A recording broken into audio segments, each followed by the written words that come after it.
108 TV మిత్రులకు మా శ్రేయోభిలాషులకు శ్రీ సింహవాహిని మహంకాళి బోనాలు శుభాకాంక్షలు.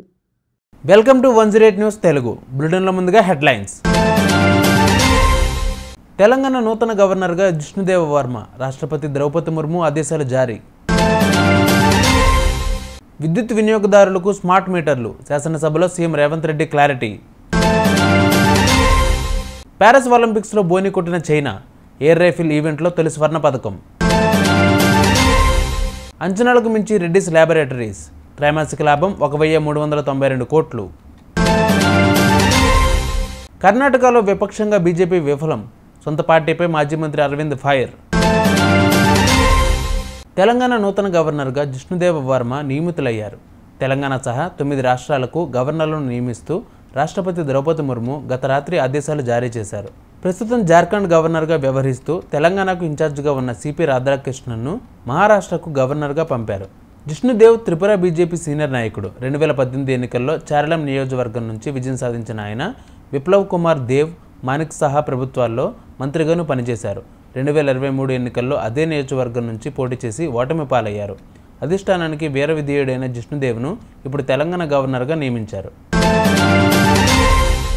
విద్యుత్ వినియోగదారులకు స్మార్ట్ మీటర్లు పెట్టక తప్పని పరిస్థితి ఏర్పడిందని సీఎం రేవంత్ రెడ్డి స్పష్టం చేశారు. శనివారం శాసనసభలో విద్యుత్ మీటర్ల అంశంపై మాజీ మంత్రి హరీష్ రావు చేసిన వ్యాఖ్యలకు సీఎం రేవంత్ రెడ్డి సమాధానం ఇచ్చారు. ఈ సందర్భంగా సీఎం మాట్లాడుతూ, తెలంగాణ ప్రభుత్వం ఒకవేళ ఈ ఒప్పందాలను అమలు చేయకపోతే, స్మార్ట్ మీటర్లు బిగించకపోతే అగ్రిమెంట్ను ఉల్లంఘించామని కేంద్ర ప్రభుత్వం డిస్కామ్లపై చర్యలు తీసుకునే అవకాశం ఉందన్నారు. డిస్ట్రిబ్యూషన్ ట్రాన్స్ఫార్మర్స్ దగ్గర జనవరి 4 తారీఖు నాడు ఒప్పందం చేసుకొని ఏం చెప్పిండ్రు అధ్యక్ష అంటే, జూన్ 30 తారీఖు లోపల, అంటే దాదాపుగా 6 నెలల లోపల డిస్ట్రిబ్యూషన్ ట్రాన్స్ఫార్మర్స్ దగ్గర 100% మేము మీటర్లు బిగిస్తామన్నారు. అదేవిధంగా 500 యూనిట్లు కానీ 200 యూనిట్లు వాడుకునే వాళ్లకు 31 డిసెంబర్ 2018, అదేవిధంగా 31 డిసెంబర్ 2019, అంటే 100% గృహ వినియోగదారులకు, అదేవిధంగా వ్యవసాయ డిస్ట్రిబ్యూషన్స్ ఉన్న దగ్గర మేము మీటర్లు పెడతామని ఒప్పందాలు చేసి సంతకాలు చేశారు అధ్యక్ష. ఈ సంతకంలో సంతకాలు పెట్టింది ఎవరు అధ్యక్ష? ఆ పేర్లు కూడా నేను చెప్తా అధ్యక్ష, ఎందుకంటే ఈ రికార్డులను సవరించాల్సిన బాధ్యత, అంటే అబద్ధాలను ఈ రికార్డులో ఉంటే రేపు భవిష్యత్తులో కొత్తగా వచ్చే ఎమ్మెల్యేలు ఇదంతా నిజం అనుకునే ప్రమాదం ఉంది. ఇందులో సంతకాలు పెట్టిన దాంట్లో అధ్యక్ష, తెలంగాణ రాష్ట్ర ప్రభుత్వం తరఫున Ajay Mishra IAS, special chief secretary energy department, government of Telangana, discom southern power distribution company of Telangana limited నుంచి శ్రీ జి రఘుమారెడ్డి, అదేవిధంగా అధ్యక్ష వీరు సదరన్ డిస్కామ్ నుంచి, అదేవిధంగా discom northern power distribution company of Telangana limited నుంచి ఏ గోపాలరావు. ఈ అధికారులు కేంద్ర ప్రభుత్వంతో ఒప్పందం చేసి ఈ సంతకాలు పెట్టి అన్ని దగ్గరలో మీటర్లు పెడతామని చెప్పిన మాట వాస్తవం అధ్యక్ష.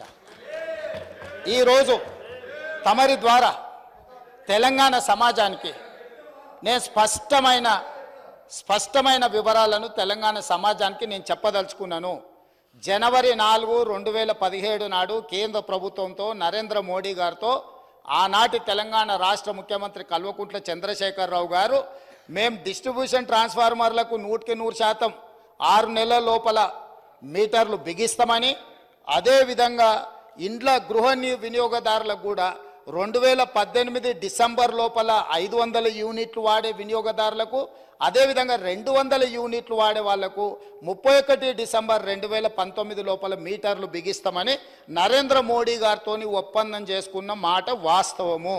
ఈ అధికారిక రికార్డులను తమరి ద్వారా అబద్ధాలు సభను తప్పుదోవ పట్టించిన హరీష్ రావు గారికి నేను ఇస్తున్నా. అదేవిధంగా వారు మాట్లాడిన అబద్ధాలు అన్నిటిని కూడా రికార్డులను తొలగించి ఆ రికార్డులను సవరించాల్సిందిగా తమరికి విజ్ఞప్తి చేస్తున్నారు.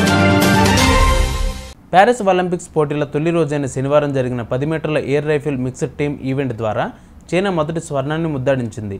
ఆఖరి వరకు ఆసక్తికరంగా సాగిన పసిడి పోరులో చైనా ద్వయం హవాంగ్ ఎటింగ్, షెంగ్ లివాహు 16-12తో కొరియా జంట కేయూ జెహ్యూన్, పార్క్ హుజున్పై అద్భుత విజయం సాధించారు. పాయింట్కు ఇరు దేశాల షూటర్ల మధ్య ఆసక్తికర పోరు జరిగింది. అంతకుముందు జరిగిన క్యాన్స్ పోరులో అలెగ్జాండర్ లే కజకిస్తాన్కు తొలి పథకాన్ని అందించారు.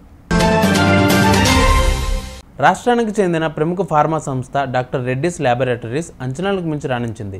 ప్రస్తుత ఆర్థిక సంవత్సరం తొలి త్రైమాసికంగాను 1,392 కోట్ల కన్సాలిడేట్ లాభాన్ని గడించింది.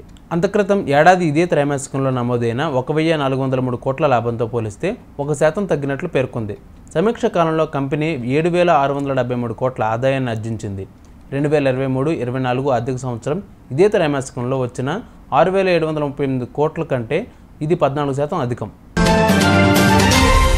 సొంత పార్టీపై కర్ణాటకకు చెందిన బీజేపీ నేత మాజీ మంత్రి అరవింద్ లింబావలి తీవ్ర విమర్శలు చేశారు. రాష్ట్రంలో ప్రతిపక్ష పార్టీగా బీజేపీ పూర్తిగా విఫలమైందని ఆయన దుయ్యబట్టారు. కర్ణాటక అసెంబ్లీ సమావేశాలు ముగిసిన నేపథ్యంలో ఆయన ఎక్స్ వేదికగా స్పందించారు. మోడా కుంభకోణం, Valmiki development corporation scam, SC/ST నిధుల దుర్వినియోగం వంటి అంశాలను మా పార్టీ నేతలు సమర్థవంతంగా ప్రస్తావించడంలో విఫలమయ్యారని పేర్కొన్నారు. బీజేపీ అధికార కాంగ్రెస్తో కుమ్మక్కయిందా అని ప్రజలు చర్చించుకుంటున్నారు అని ఆయన అన్నారు. చూసారుగా, ఇవి వాళ్ళ బులెటిన్ అప్డేట్స్. మరిన్ని అప్డేట్స్తో మళ్ళీ మీ ముందుకు వస్తాను. అంతవరకు కీప్ వాచింగ్ 108 న్యూస్ తెలుగు.